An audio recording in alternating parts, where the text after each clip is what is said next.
So for this, you got to go back to the days when if a young woman or a girl got to a certain age, she was expected to get married. There was no alternative.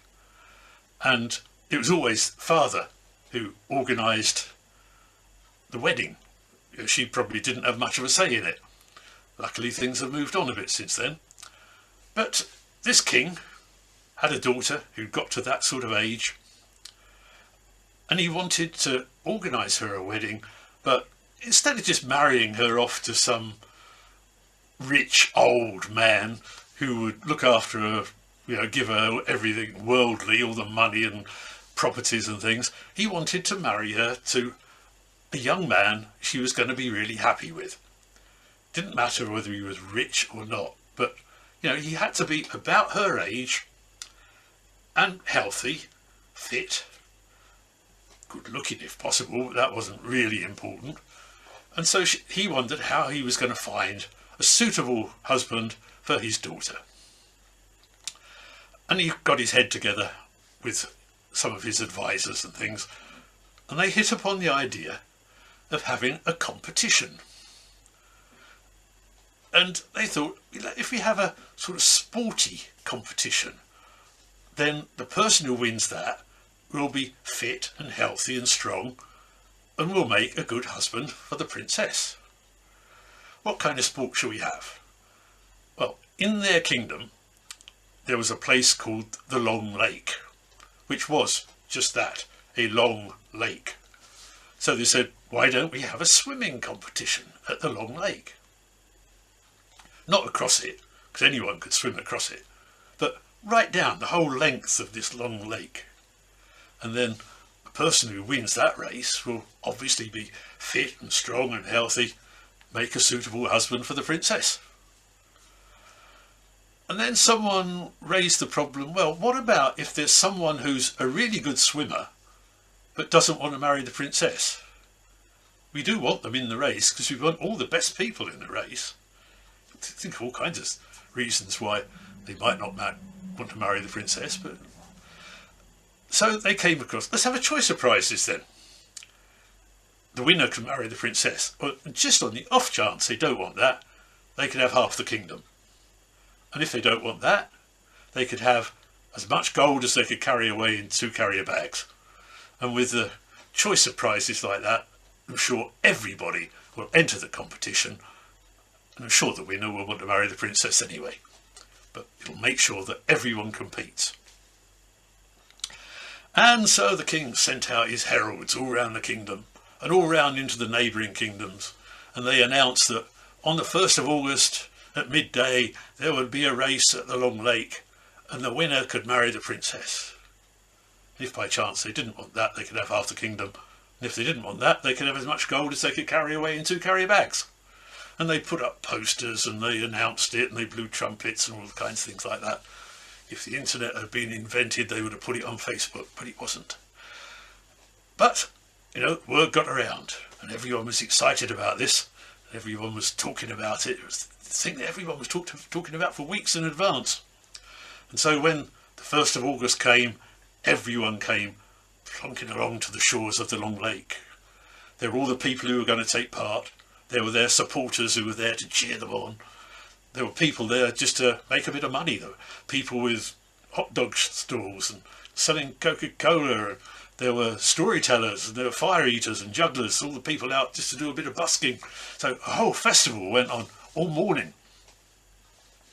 And when it got near midday, everyone was getting excited.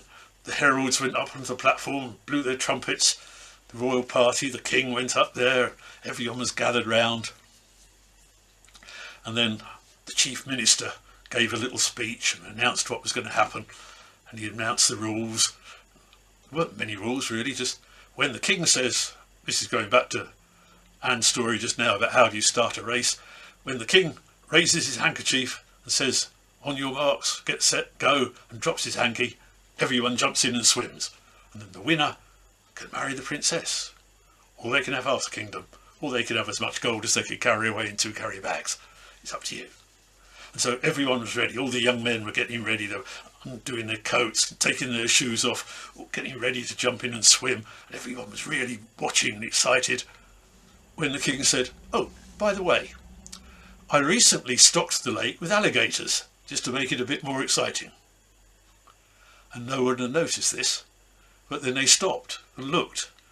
And sure enough, that old log floating in the water over there, it had eyes and little legs paddling away underneath. And the old tree stump of the bank, that was alligator. And they looked, more and more of these alligators everywhere they looked. And they were the biggest, fiercest, meanest looking alligators anyone had ever seen. And all the young men started saying, "Oh dear, my shoes come undone, I must put it back on. Oh, I didn't really want to swim, I just took my coat off." And so when the king said, "On your marks, get set, go," and dropped his handkerchief, nothing happened. No one jumped in at all. Everyone had some excuse. They weren't going to swim, they just come along to watch. But then all of a sudden, there was a big splash. And there was one young man in the water, legs kicking away out the back, arms going like windmills, off up the lake as fast as he could go. A huge great cheer went up. Everyone was yelling and cheering and yelling him on. And he got about a quarter of the way up the lake, and the alligators had seen him sliding in off the banks. Got about halfway up the lake, and there was this sort of V-shaped formation of alligators behind him. And he was going away really fast as he could. And everyone was yelling and screaming, like, "Come on, come on." 3/4 of the way up the lake, and it was getting closer and closer, sort of 9/10 of the way up the lake, and the first alligator's jaws were opening wide, just ready to grab him.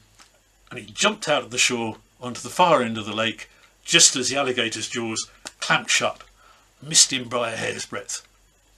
Huge great big cheer went up. People gathered round him, patted him on the back, put a blanket round him, took him back to the king. The king shook hands with him, kissed him on both cheeks. "Congratulations, you're the only one in the whole kingdom who was willing to jump up there, risk the alligators, swim up the lake. Would you like to marry my daughter?" "No, I don't want that," he said. "Oh, then you must want half the kingdom." "No, I don't want that either." So what was he, just a greedy so-and-so who wanted all the gold he could carry off?